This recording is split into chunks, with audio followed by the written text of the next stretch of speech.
মুসলমান ভাই, আপনি যদি সন্তানের কাছ থেকে আব্বা আব্বা ডাকটা শুনতে চান, আপনি যদি মা সন্তানের জবান থেকে আম্মু আম্মু শব্দটা শুনিয়া কলিজা ঠান্ডা করতে চান, আমার আল্লাহ বলেন বান্দা, এই দুনিয়াটা হলো একটা দুকারা জায়গা। ওই মহিলা নূরজাহানের মতো তোমার সন্তানটাকে তুমি বানাইও না। তুমি তোমার সন্তানটাকে দ্বীনের শিক্ষা দেয়া দাও, আল্লাহকে তুমি চিনাও, নবীকে চিনাও, আল্লাহর কোরআনটাকে চিনাও, আল্লাহর দ্বীনটাকে তুমি চিনাও, আল্লাহর কোরআনটাকে তুমি চিনাও।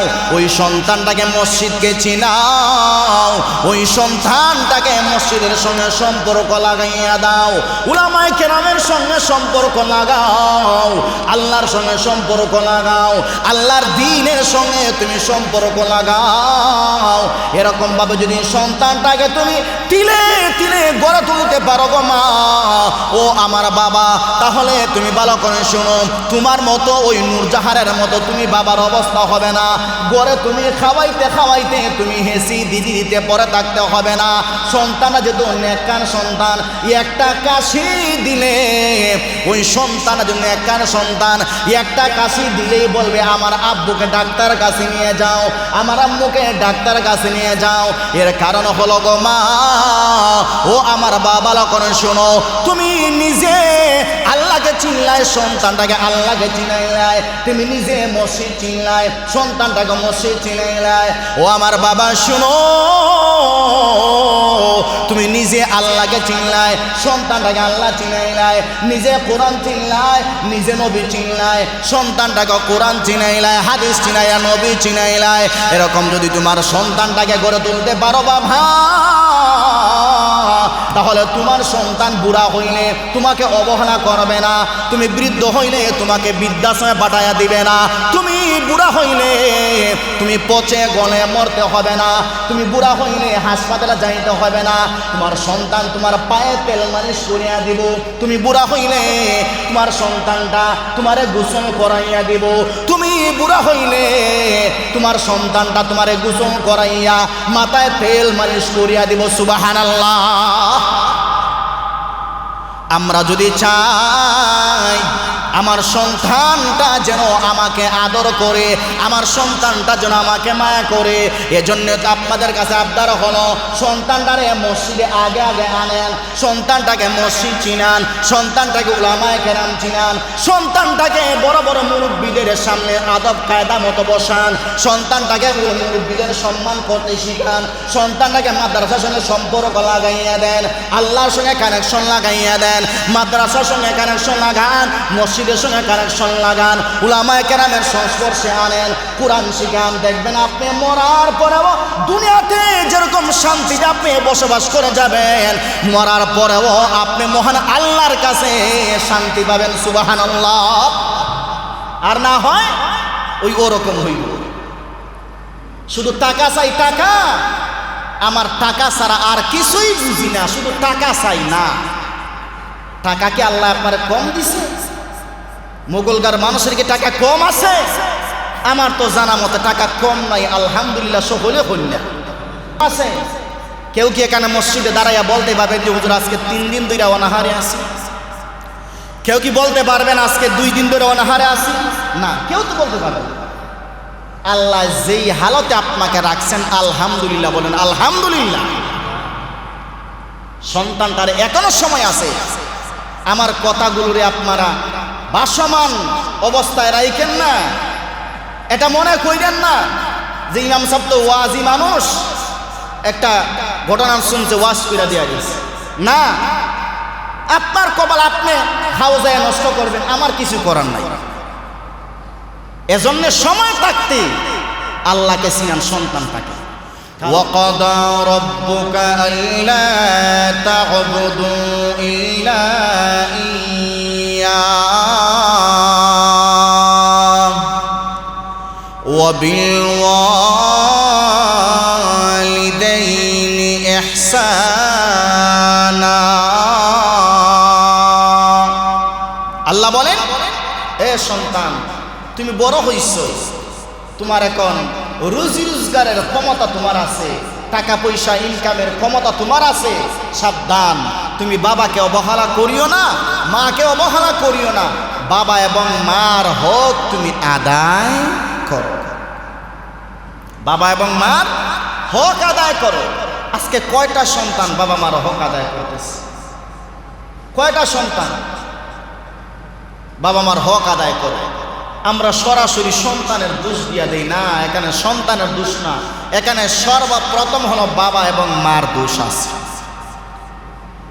কারণ বাবা এবং মা সন্তানটাকে নামাজি বানাইতে চায় না, বাবা এবং মা সন্তানটাকে দিনদার বানাইতে চায় না, বাবা এবং মা সন্তানটাকে আল্লাহওয়ালা বানাইতে চায় না, বাবা এবং মা সন্তানটাকে বানায় টাকা রোজগারের মেশিন, বাবা এবং মা সন্তানটাকে বানায় টাকা রোজগারের ইঞ্জিন, বাবা এবং মা সন্তানটাকে বানাইতে চায় প্রতিদিন 1500 টাকা, নিম্নে 1000 টাকা ইনকামের একটা সোর্স।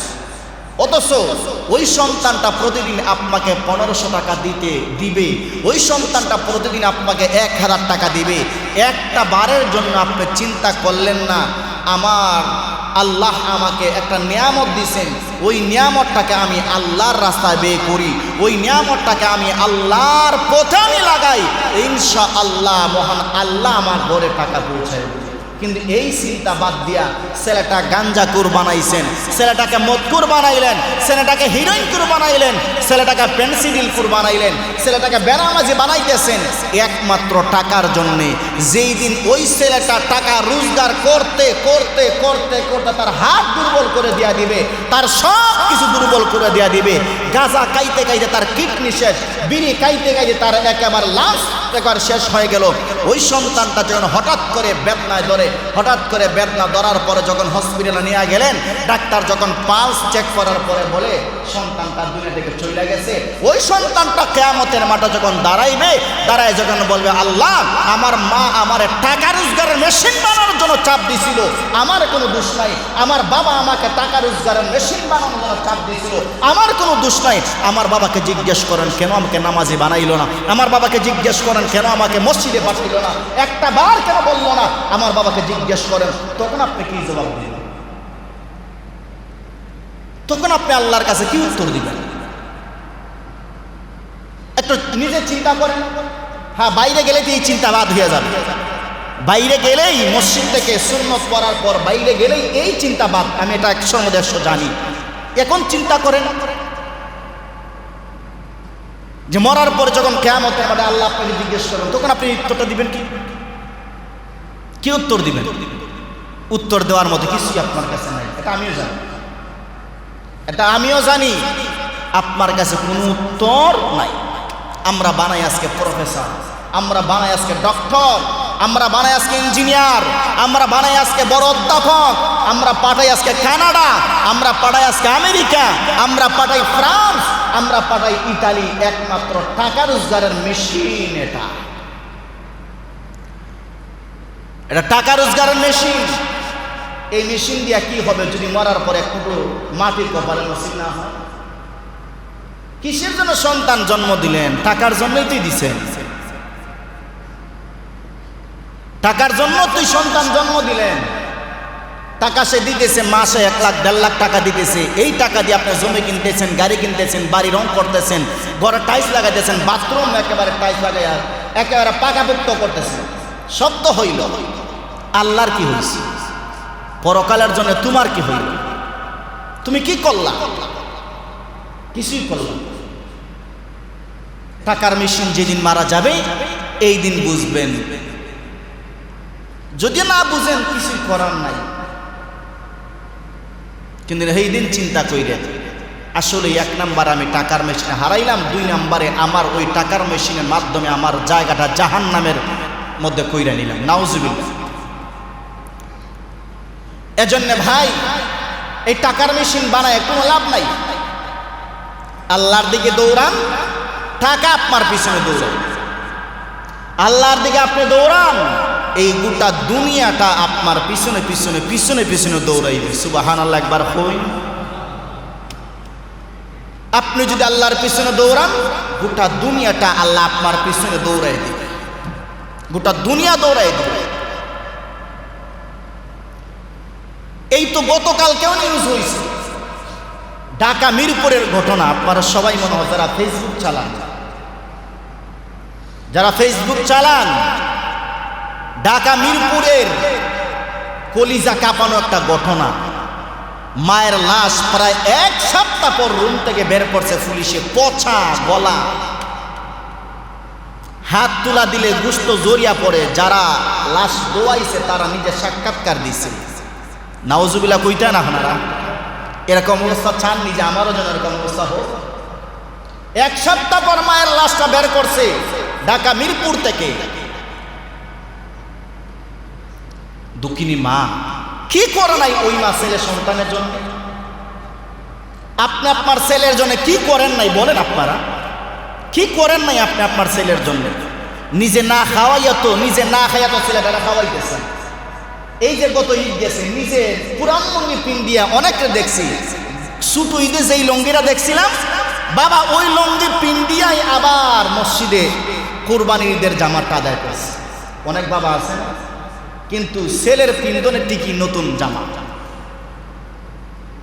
ছেলের শরীরে টিকি নতুন গেঞ্জি, নাইলে দরজা ভাঙবো, নাইলে জানালা ভাঙবো, একটা করবো তো। কারণ এই বর্তমান জেনারেশন যে উশৃঙ্খল জেনারেশন, কাউরে মানেন। শাইখুল হাদিস, মুফতামি, প্রিন্সিপাল, আল্লাহর ওলি, ইমাম সাহেব, মুয়াজ্জিন সাহেব তো মানার কোনো দরকারই নেই। তোমরা আবার খেলা বড় ভয় করে। আরো 10 বছর পরে ওরা কি হবে? এলাকার জন্য কোন ত্রাস, কোন কিং হয়ে দাঁড়ায় একমাত্র আল্লাহই জানে। মুরব্বী মানে না, মুরব্বীর সামনে ওর দাঁত লম্বা চুল, মোবাইল টিফাই টিফাইয়া চলে তার সালামও উঠতে পারে। আলিমুল আমারা তো সালাম দেওয়ার দরকার নাই ভাই, দেন না। বাবার বয়সে একজন মুরব্বী সালাম খান দেন, সালাম নাই, কিছুই নাই। এত লম্বা চুল, মোবাইলে গান শুনিয়া শুনিয়া যায়। দুঃখিনী মা কি করে নাই? আপনারা কি করেন নাই ছেলের জন্য? অথচ ওই ঢাকা মিরপুরের দুঃখিনী মা একটা সপ্তাহ বিছানার মধ্যে, কোন দিন মারা গেছে ডাক্তারাই বলতে পারে না, তার আন্দাজ করছে মনে হয় 1 সপ্তাহ আগে দুঃখিনী মা মারা গেছে, 1 সাইড পচে গলে গেছে। ঘরের অবস্থা দেখলে বোঝা যায় কি ভয়ানক চিত্র। অথচ ওই দুঃখিনী মায়ের একটা ছেলে হলো সচিব, একটা ছেলে সচিব, আর একটা ছেলে হলো কানাডায়, আর আরেকটা ছেলে হলো দেশের সুনামধন্য একটা বিশ্ববিদ্যালয়ের অধ্যাপক, প্রফেসর। বলেন তো এই মায়ের এই করুণ অবস্থা কেন হইল? ওই মা তো সোনার চেয়ারে বসার দরকার ছিল, ওই মা তো প্রতিদিন ইলিশ খাওয়ার দরকার ছিল। কেন? ওই মা তো কষ্ট করে করে 3টা সন্তানটাকে মানুষের মতো মানুষ বানাইছে না? এরাই তো মানুষ। আপনারাই তো বলেন একজন সচিব হইয়া গেছে, এত মানুষ, মায় মানুষ বানাইছে, বাবায় মানুষের মতো মানুষ বানায় তুই গেছে। একটা সুনামধন্য বাংলাদেশের বিশ্ববিদ্যালয়ের প্রফেসর, অধ্যাপক, বাবায় মানুষের মতো মানুষ বানায় তুই গেছে। এরাই হলো ভবিষ্যতে মানুষ, দেশের সম্পদ, এরাই হলো দেশের সম্পদ। আর একটা ছেলের বাবায় খাইয়া না খাইয়া, মায় না খাইয়া না খাইয়া কানাডা পাঠাইছে, এরাই তো মানুষ, এরা আমাদের গর্ব। অথচ ওই মানুষের ঘরের মানুষের মাই আজকে পচে গলে 4 দিন থেকে 5 দিন লাশ বেড়ে থাকতে থাকতে দুর্গন্ধ যখন বের হয়, তখন পাড়া প্রতিবেশী বুঝতে পারে এই গড়ে একজন মানুষ পচতেছে, একটা লাশ আছে। তখন দরজা ভাঙ্গিয়া পুলিশ আনিয়া, সাংবাদিক আনিয়া দরজা ভাঙ্গিয়া ঘর থেকে বের করে যে একজন মা, যার নাম হলো নূরজাহান বেগম, 3টা ছেলের মা, একটা ছেলে সচিব, একটা ছেলে ডক্টর, একটা ছেলে কানাডায়, একটা মেয়ে আছে। এই মা কেমন জিন্দেগি যাপন করলো? তার এরকম অবস্থা কেন হইল? যার লাশটা বিছানায় থাকতে থাকতে পচতে পচতে গলে যায়। কি করুণ অবস্থা, কেন হইল? আমার ভাইয়ারা, এজন্যই আমার আল্লাহ বলেন